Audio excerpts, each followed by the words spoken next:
जो परिवार इस फिल्म से पीड़ित थे, जिनके साथ नरसंहार हुआ, उनकी आत्मा को शांति मिले। मैं सब चाहूंगा कि आप सब जो लोग हैं एक 30 सेकंड का मौन करें और अपने फोन निकाल कर उसकी लाइट्स अगर ऑन कर देंगे तो एक जैसे दीप प्रज्वलित होती है कि उनको एक दीप दिखा सकें, फोन की सारी लाइट्स प्लीज ऑन कर लीजिए। एक 30 सेकंड का हम मौन करना चाहेंगे। सारे हाथ ऊपर करके लाइट्स ऑन कर दें प्लीज। बहुत बहुत धन्यवाद।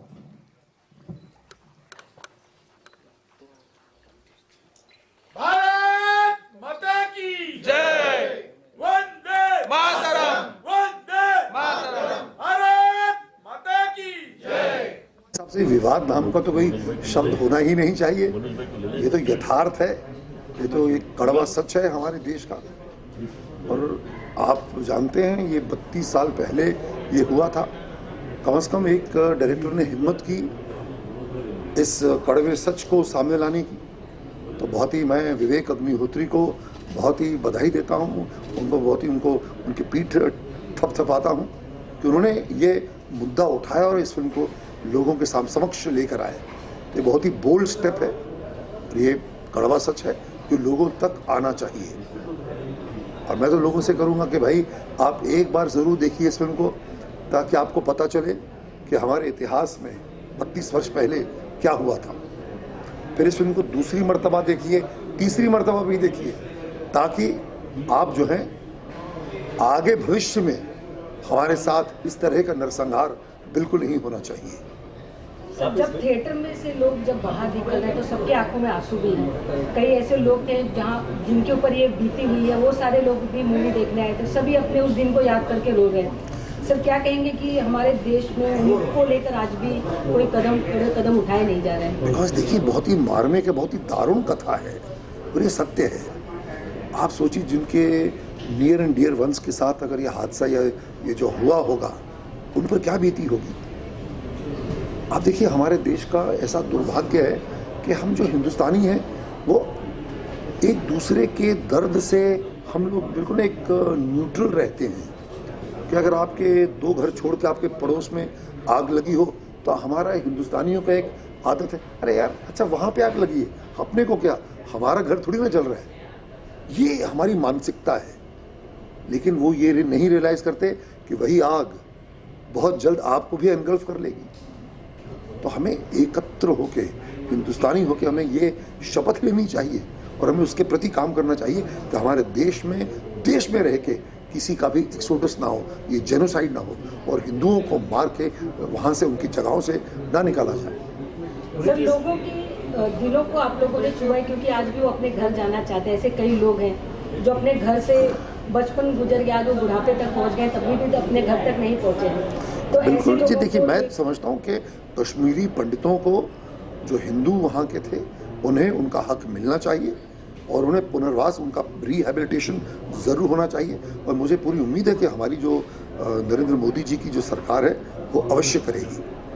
पुनीत जी, इस फिल्म में आपने रोल भी किया हुआ है, कोई अनुभव आप शेयर करना चाहेंगे जहां आपको लगा कि नहीं आप एक्टिंग नहीं कर रहे हैं, बाकी उस रोल में पूरी तरह से डूब चुके हैं? कोई ऐसा अनुभव? एक अच्छा कलाकार जब कोई फिल्म में काम करता है तो वो तो उसे उस पात्र को जीता है। और मेरे लिए, बिकॉज मैं तो इससे, ये इतिहास से, इस फैक्ट से वाकिफ़ था, मैं तो जानता था कि ये हमारे देश में क्या क्या हुआ है। और ये जो 86 में इनफैक्ट ये शुरू हो गया था, तो मैं तो वाकिफ़ था, मैं जानता था ये क्या हुआ है। तो जब विवेक अग्निहोत्री साहब ने मुझे फ़ोन किया, मैं इनफैक्ट छुट्टी पर था, I was on a holiday, उसका मुझे फ़ोन आया कि पुनीत जी मैं चाहता हूँ कि हम ऐसी फिल्म बना रहे हैं एक कश्मीर जेनोसाइड पर। तो मैंने कहा अच्छा आप उस पर, मैंने कम वॉट में मैंने अपनी छुट्टी कैंसिल की, सब छोड़ा, मैंने कहा नो क्वेश्चंस आस्क्ड। और एक फ़ोन कॉल पे मैं विवेक के साथ कंधे से कंधा मिलाकर खड़ा हो गया और हमने ये फिल्म की। बाकी तो है, बाकी ये हिस्ट्री है, लोगों देख रहे हैं। और बहुत अच्छी खुशी की बात है कि लोग इसे पसंद कर रहे हैं और अपने हमारा जो इतिहास है, क्या हुआ था, वो जो काला सच है, कड़वा सच है, उसको लोग जान रहे हैं। और एक लोगों में एक किस्म का आक्रोश है कि क्यों अब तक हमसे ये बात छुपाई गई। कोई एक सीन जो आपके लिए हार्ट टचिंग है इस फिल्म को लेकर? हर सीन इस फिल्म का हार्ट टचिंग है, एक सीन नहीं, पूरी फिल्म ही। आप एक एक सीन, एक एक डायलॉग, एक एक पात्र बहुत ही बढ़िया फिल्म बनी है, ये काबिल तारीफ़ है। देखिएगा इस फिल्म को तो जो पेपराजी है, जो इंटेलिजेंसिया, उन्होंने भी 4-4 साढ़े 4 स्टार्स दिए हैं और बॉक्स ऑफिस पर इसका कमाल, इसका वो है। सो ये फिल्म को क्या नेशनल अवार्ड, क्या इसको तो हर अवार्ड मिलेगा। And I think this film should be the official entry for the Oscars. पूरा प्रयास हर आदमी और हर लोग करेंगे और ऐसा ही एक युग बदल रहा है। सोशल मीडिया की वजह से सब अच्छे से सफल हो रहा है। सोशल मीडिया के हर उस प्रखर लोगों को धन्यवाद अदा करना चाहिए।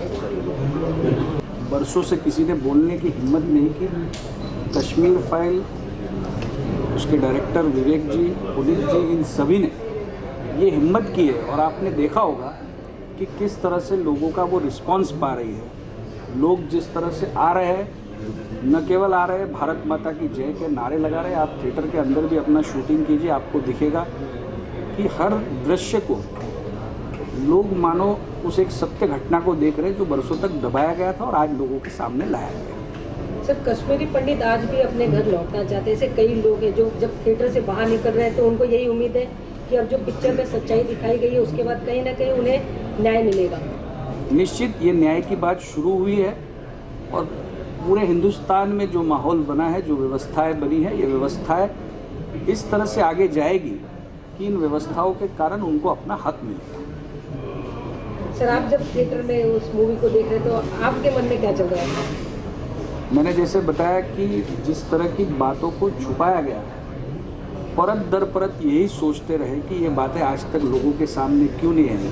और मैं फिर एक बार बधाई दूंगा कि ऐसी बातों को लोगों के सामने लाने का किसी ने साहस किया। हम सब जिस मिट्टी से प्रेम करते हैं, हमारे अंदर जो जज्बा है वो इस मूवी में दिखाया गया है। और हम इसको देखने के साथ साथ जो भारत का युवा है, भारत की महिलाएं हैं, निश्चित ये अच्छी चीज़ देखने के बाद उनके मन में भी जो भाव सबके मन में है वो उनके मन में भी उतना ही आक्रोशित होगा।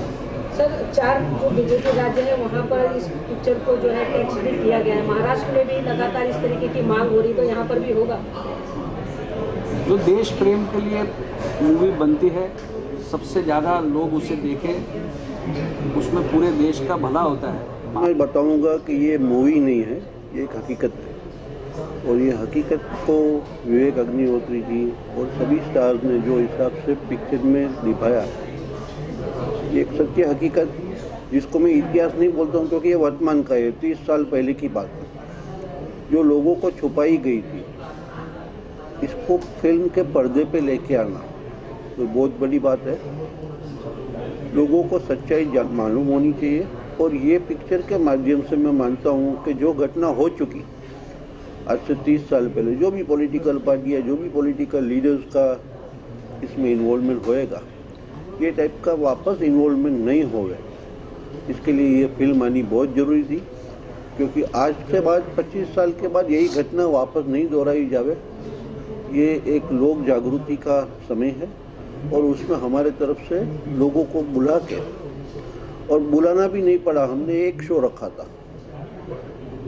2 घंटे के बाद मेरे को दूसरा शो रखना पड़ा, शाम को मेरे को तीसरा शो रखना पड़ा और कल तक 4था शो बुक किया गया। और अभी भी काफ़ी लोगों की डिमांड है कि उनको और मैं खुशी लोगों तक हकीकत पहुँचे, उसका मैं मेरे तरफ से जरूर प्रयास करेंगे। सर, आगे भी मूवी दिखाने वाले और लोगों की ज़रूरत रहेगी तो हम जरूर दिखाएंगे।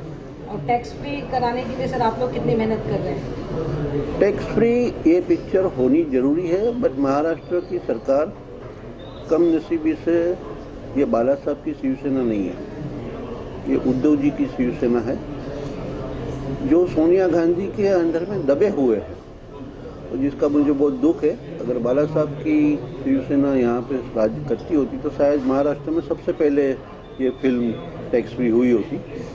टैक्स फ्री सरकार को करनी चाहिए क्योंकि ये लोगों को मैसेज जाना चाहिए, बट कोई ना कोई उनकी जो भी राजनीति होएगी मेरे को उसमें नहीं गिरना है। अगर सरकार टैक्स फ्री नहीं करेगी तो हम सक्षम हैं हमारे लोगों को पिक्चर दिखाने के लिए, और लोग खुद भी सक्षम हैं कि अपनी ज़िंदगी में से अपने 3 घंटे 4 घंटे निकाल के हमारे कश्मीरी पंडित भाई बहनों के साथ जो व्यवहार हुआ और आगे यही घटना नहीं बनने के लिए लोगों में जागृति लाने के लिए हमारे तरफ से सब कोशिश रहेगी। सरकार टैक्स भी करे तो अच्छी बात है, नहीं करे तो हम सक्षम हैं।